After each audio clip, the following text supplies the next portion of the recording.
Honorable members,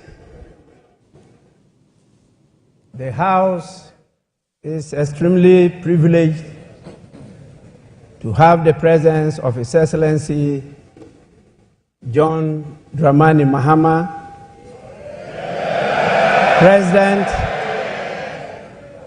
President of the Republic of Ghana and Commander-in-Chief of the Ghana Armed Forces in this August chamber. His Excellency the President is here in accordance with Article 67 of the Constitution of the Republic of Ghana to deliver a message on the state of the nation to this honorable House. On behalf of leadership and honorable members, it is my privilege and singular honor to welcome His Excellency the President of the Republic to this August House. Honorable members, before I invite His Excellency the President to deliver a message on the state of the nation, I shall recognize the presence in this chamber of the following distinguished personalities.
Honorable members, we have to prepare for all eventualities.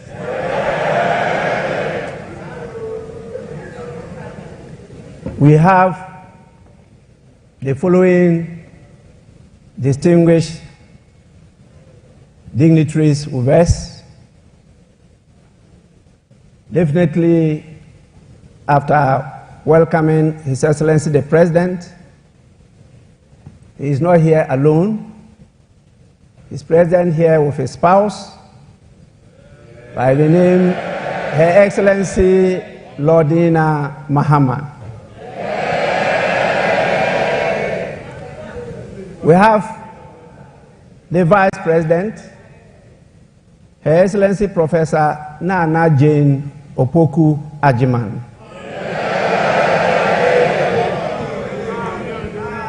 We have the Chief Justice, Her Ladyship Gertrude Tokonu.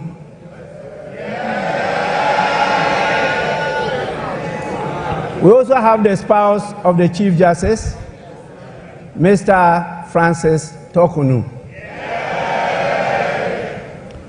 And definitely the spouse of the Speaker, Madame Linda Ofosua Obo.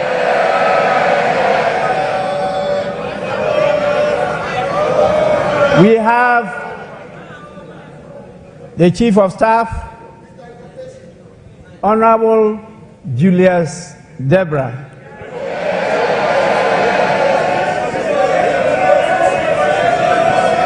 And we have a number of our Lordship, the Justices of the Superior Court of Judicature with us here.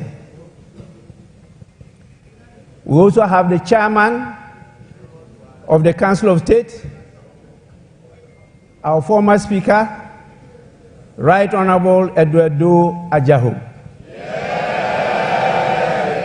And we have the former President, always present, His Excellency John Ajekum Kufuor.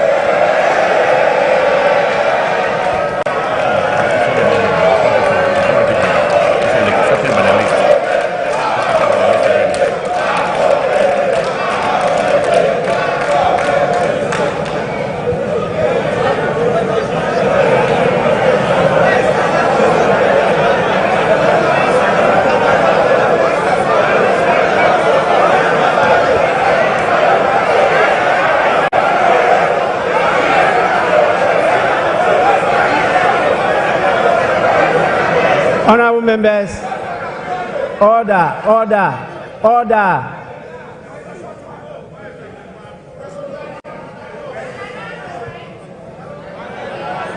Honorable members, please, we are recognizing those present.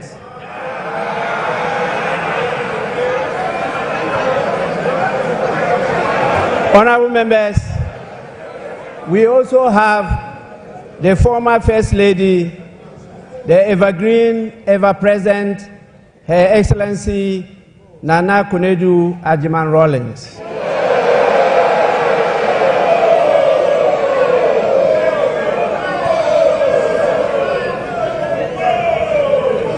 We have with us the National Chairman of the National Democratic Congress, Mr. Johnson Asiedu Inketia.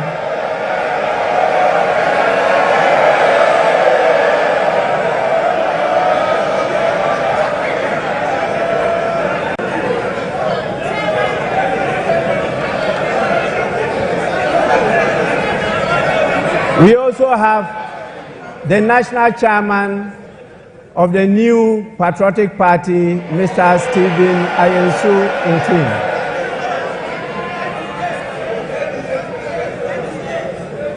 We have the General Secretary of the National Democratic Congress, Mr. Fivi Viavi Kwete.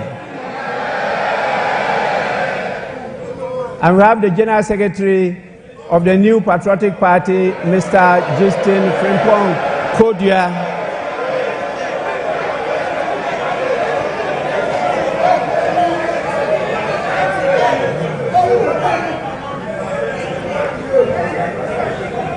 We have, as usual,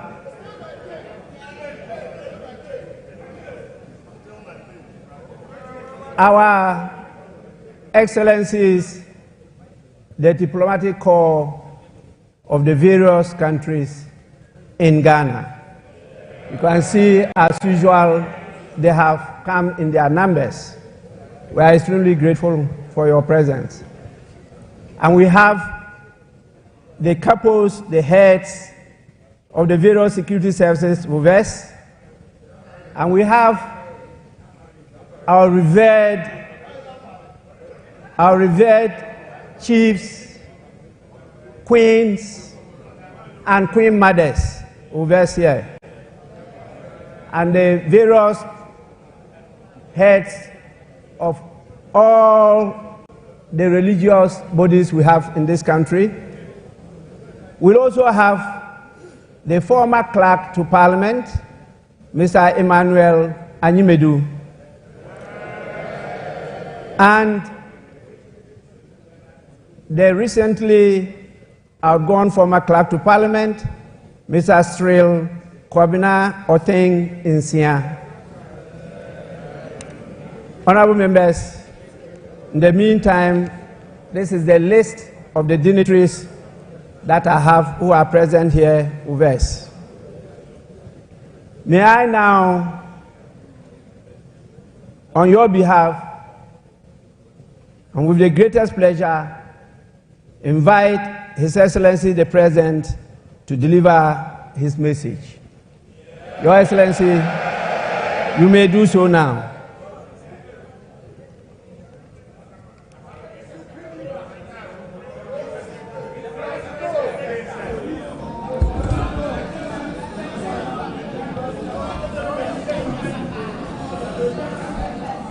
Thank you very much, the Right Honorable Speaker, Your Excellency the Vice President, Your Excellency the spouse of the President, Your Ladyship the Chief Justice, our Honorable Members of Parliament, Honorable Members of the Judiciary, distinguished leaders of our security services, Your Excellencies Members of the Diplomatic Corps, our revered Nime Name, chiefs, traditional rulers, religious leaders, the national chairmen of political parties and executives, the good people of Ghana, I wish you a very good morning. Mr. Speaker, Article 67 of the 1992 Constitution requires that the President address the people of Ghana in whom sovereignty resides on the state of the nation. About 30 years ago, in 1996, I took my first steps in public service when I was elected to this august house as the Member of Parliament for the Bole Bamboy constituency. For 12 memorable years, I forged many enduring friendships and alliances while working with colleagues from both sides of the House to shape Ghana's legislative agenda and advance the development of our beloved country, Ghana. It has also been nearly a decade since I said goodbye to this House after delivering what many, including myself, thought at the time would be my final address to Parliament. God Almighty, Providence, and the unpredictability of life have summoned me here once again.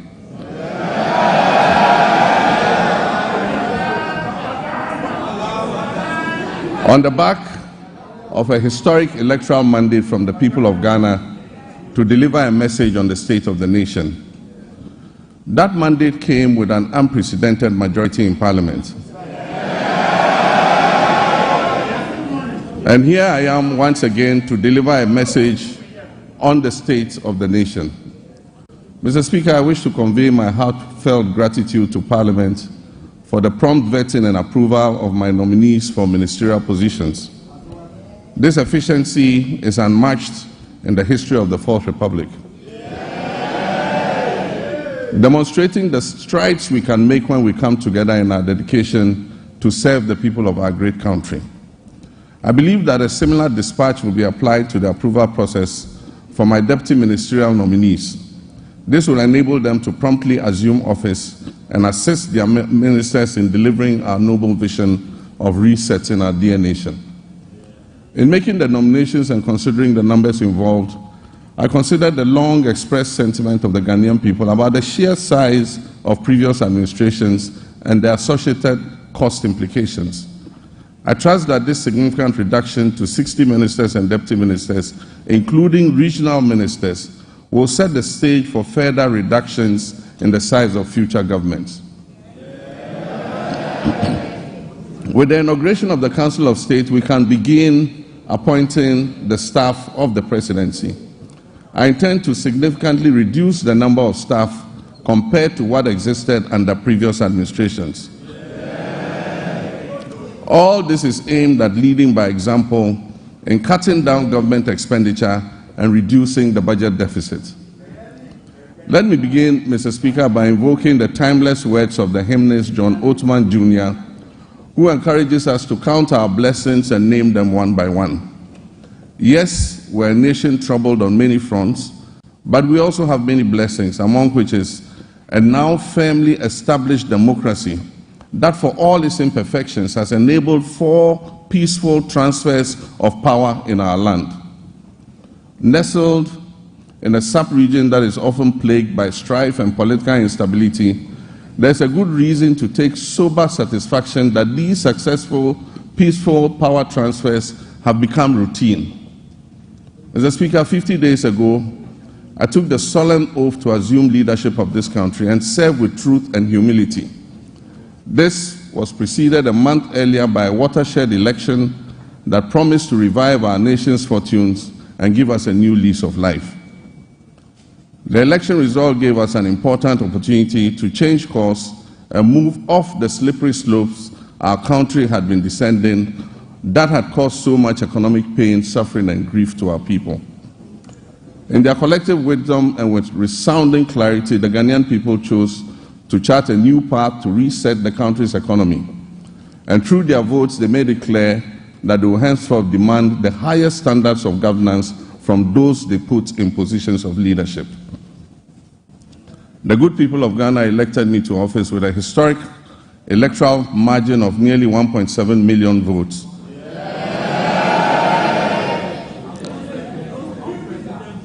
Separating me from my next opponent, giving Ghanaians the first female vice president, Professor Nana Jane Opoku-Agyeman.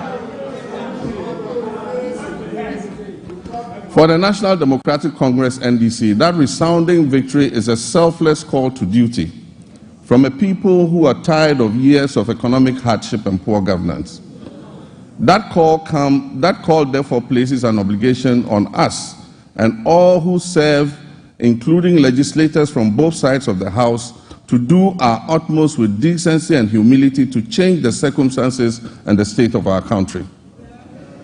Mr. Speaker, as I stated earlier, Article 67 of the 1992 Constitution requires that I give an account of the state of our nation to Parliament. I'm sad to report that the state of our nation is not good.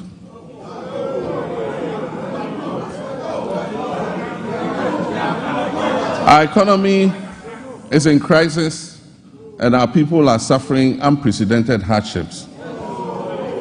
Mr. Speaker, we will host a national economic dialogue on March 3rd and 4th. On March 11th, the Minister of Finance, on my behalf, will present the budget estimates for the financial year 2025 to this August House. These two events will allow us to present the real state of Ghana's economic crisis to the people. Mr. Speaker, it is not my style to lament and shift blame when confronted with challenges.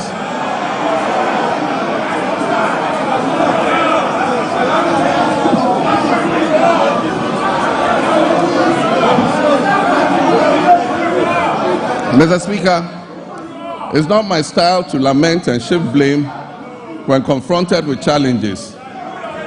My approach is to accept challenges and work hard to resolve them.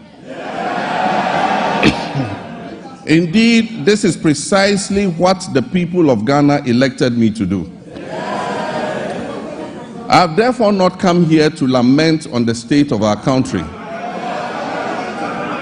though there's much to lament about. I understand why I was elected with such high voter confidence, and that is to solve Ghana's problems. With your permission, Mr. Speaker, and within the constraints of time, I'll take the liberty to elaborate on how we intend to address the numerous challenges facing us as a nation. Yesterday, February 26, 2025, marks exactly 10 years since I stood in this chamber, at this very spot, to declare my determination to fix Dumso, a legacy problem of power shortages. And Mr. Speaker, I fixed it. Yes, I promised to fix it, and I did.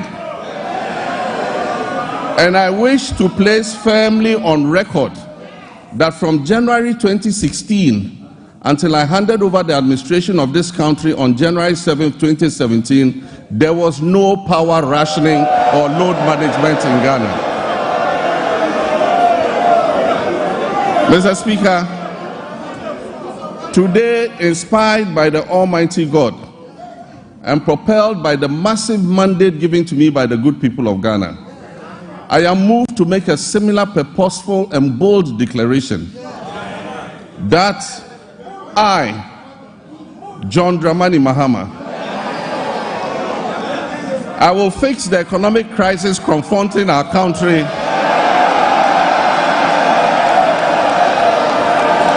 and reset it on a path of growth and prosperity.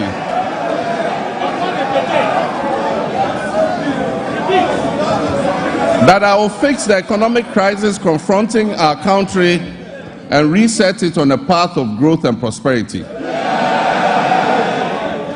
My government, working with you and every Ghanaian, will solve the challenges because we have developed the plan with our people's support. When I decided to run for president again, I did so because of what I knew about the state of our country. I was aware that huge problems awaited me upon assumption of office, but nothing could prepare anyone for the reality of the depths to which our economy and our governance had sunk. Our elders say that a frog's true length can be ascertained only after it has died. Apotrowa ni ehun netenten. And how right they were.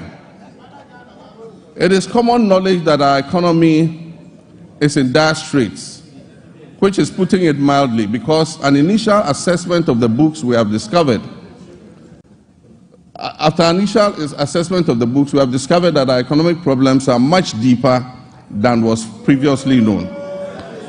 We have inherited a country that is broken on many fronts. The profundities of the challenges confronting us are staggering. We are saddled with staggering debts and glaring signs of almost deliberate and, in some cases, reckless mismanagement of our resources. Mr. Speaker, not even the restraints of an IMF program were enough for the previous economic managers to exercise prudence in managing our finances. After setting an inflation target of 18% by the end of 2024, the actual outturn was 23.8%, significantly higher than the threshold agreed with the IMF. The Ghana cedi continued its downward slide, losing 19% of its value against the dollar in 2024. It had already in the previous year lost 27.8% of its value. In addition to the public debt, which amounts to a staggering 721 billion cedis, several state-owned enterprises are also in debt, including the ECG, which owes 68 billion Ghana cedis. Ghana Cocoa Board, the hope of cocoa farmers, is also highly indebted. Its balance sheet indicates a total debt of 32.5 billion Ghana cedis, of which 9.7 billion is due to be paid at the end of September 2025. In 2023-2024 crop season, Cocoa Board was unable to supply 333,767 metric tons of cocoa, which it had sold at $2,600 per ton. As a result, the then management of Cocoa Board rolled over these contracts into the 2024-2025 season. Honorable members, Mr. Speaker, this implies that for every ton of cocoa delivered this year, in fulfillment of the rollover contracts, Cocoa Board and Ghanaian farmers are going to lose $4,000 in revenue. Mr. Speaker, as I address this Honorable House, Cocoa Board has supplied 210,000 tons out of the rolled over contract, resulting in a revenue loss of $840 million for both Cocoa Board and the Ghanaian farmer. Mr. Speaker, Cocoa Board and the Ghanaian farmer will lose another $495 million by the time the board finishes supplying the remaining rolled over contracts. Additionally, cocoa road commitments alone total 21.7 billion cedis, of which only 4.4 billion is included in the total debt of 32.5 billion. This debt has arisen mainly because of the decision in 2019 and 2020 to award road contracts worth over $1 billion because of the election. Mr. Speaker, the energy sector faces significant financial challenges, primarily due to collection and system losses, non-compliance with the cash waterfall mechanism, and legacy debts. The financing shortfall has risen considerably to approximately $2.2 billion, or 34 billion Ghana cedis for 2025. And urgent measures will be needed to reduce it to sustainable levels and ultimately eliminate it. The financial sector continues to struggle despite the reportedly spending of $29.9 billion on the financial sector cleanup exercise up to date. Scant reserves were also left for debt servicing, despite implementing what may be considered the most severe and distressing economic policy in the annals of the Fourth Republic, if not in the entirety of our nation's history. And I'm referring to the domestic debt exchange program. This is in stark contrast to our actions in 2017 before we left office, when we allocated $250 million to the sinking fund handed over to the incoming government to service debts, Ghana's debts. There have been claims that buffers were left for debt repayment, oncoming debt repayment this year. Mr. Speaker, honorable members, let me give you the statement of account for the debt service reserve account, which is also popularly referred to as the sinking fund. This fund shows a balance of only $64,000 in the dollar account, $64,000 in the dollar account, and 143 million Ghana cedis in the CD account. The repercussions of the accumulation of debt and economic mismanagement will require extensive work and sacrifice to repair. In the next 4 years, to put things in context for you, Mr.